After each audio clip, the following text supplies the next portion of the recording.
So this time from the Masters of the Universe Classics line from MattyCollector.com, we're looking at the figure from October of 2012, and that is Rattlor, or Rattlor, I should say. And Rattlor is pretty unique. He uses a lot of stuff that was done for the 2-pack Snake Men. Was excited to get him before, but having him now, just the colors, the blue and the yellow along the sides here, along with the red of the body, is just really, really nice. So much better than I would thought it would be from the pictures. Before we take a look at the figure anymore, we're going to take a look at the back of the package here. And the back of the package seems to feature stuff relevant to the Snake Men, in particularly the Snake Man in Arms, the 2 Snake Men, Cobra Khan, and of course King Hiss. And you got Hurricane Hordak thrown in there. Here is the bio given on the back of the package, so you can read that. Now, very nice. What gets me at first, like I said, is the paint. The blue and the yellow on the sides here. Very nice against the red, the rust red of the rest of the character. And I think it just really, makes the whole figure really pop out at you, color-wise. And they got some very nice details in the sculpting of the body as well, with all the scales, or I guess they would be scoots here on the belly there. The scales on the back of the tail, even on the arms, down on the forearms, very nicely detailed sculpt-wise, and just complemented by the paint. To the legs, very nicely, and the feet. I mean, just overall, really, really great. So there's no smooth surface on this figure, and that's pretty neat. So it involves a lot of sculpting. Now, of course, he's got the tail here. Again, that's another one that's well detailed. It's like Whiplash's tail. It's just one solid piece that can pivot here. But you know, I'm not too disappointed in that. So we'll take a look at the head sculpt. Very nice, I think. Again, the eyes and the open mouth with the fangs and the tongue there. And of course, the gimmick from the vintage figure, very similar to Mechanic, was that he had a extendable neck, but more along the lines of a ramming thing, if I can remember right. Not where you turned his body and it would extend, but there was more like a release, that you would push the head down and a button would then release his head to strike. And to replicate the vintage gimmick, they have this extended neck piece, which fits very well onto the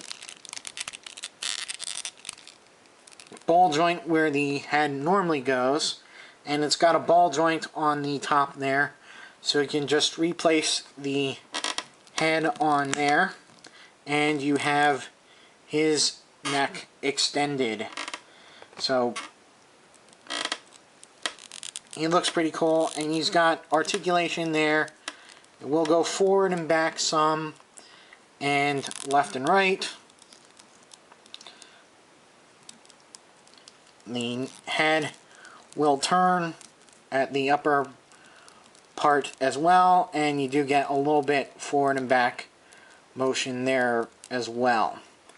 Now, he is somewhat limited in terms of his accessories. In fact, he's only got really two. He's got the staff that all the Snake Men figure came with, the vintage figures came with, and I guess they're carrying that out in this line as well. It's the same body, like with a rattle on the bottom there. But I do like the staff piece is like this bronze-ish color, and yeah, it just makes the snake look that much better rather than the green, the two-tone green staff that King Hiss had. And you might notice he has a Horde armband that you can place on him, because that's a touch that goes back to the She-Ra Princess of Power TV series, where he was a member of the Horde. And they do give a bio explanation of that on the bio, I think. So you can have him as a Horde member. Or you can take it off and have him just be part of the regular Snake Men. So that's neat.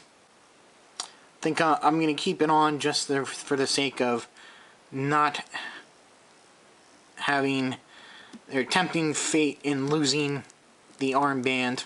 So for articulation, of course I went through the neck and head already. The arms are pretty much the same.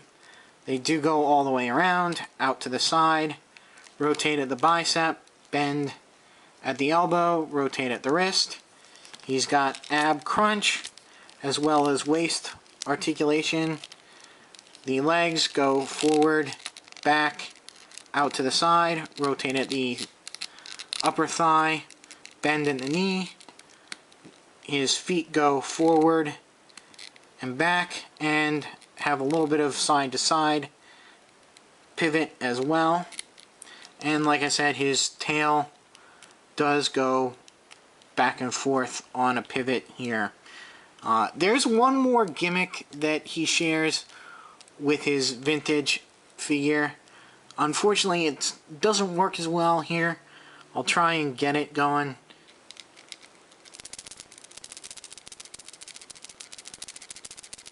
If you hear that, he does have a rattle in his tail.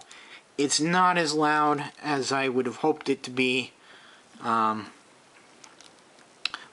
it is still there, and that's kind of neat that they kept it there. A couple more notes is that in the 2002 series, they did make him more than just a henchman.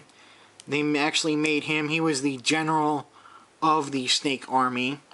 And also you saw early pictures had him with the 2002 body armor. Now they did sculpt the body armor, so there's a potential that we will be getting that later on. But they're tight-lipped as to whether they'll include that maybe in a future weapons pack or maybe with another figure as a secret accessory. Who knows? But it is sculpted, so it's likely that we will see it eventually. Just a question of when. So I guess that'll be it for Rattlor, and stay tuned for the next time. I'll be doing a review of the weapons pack that just came out that focuses on the Great Unrest with some unique, not just repainted weapons, but some unique weapons for figures that have already been out. So until then...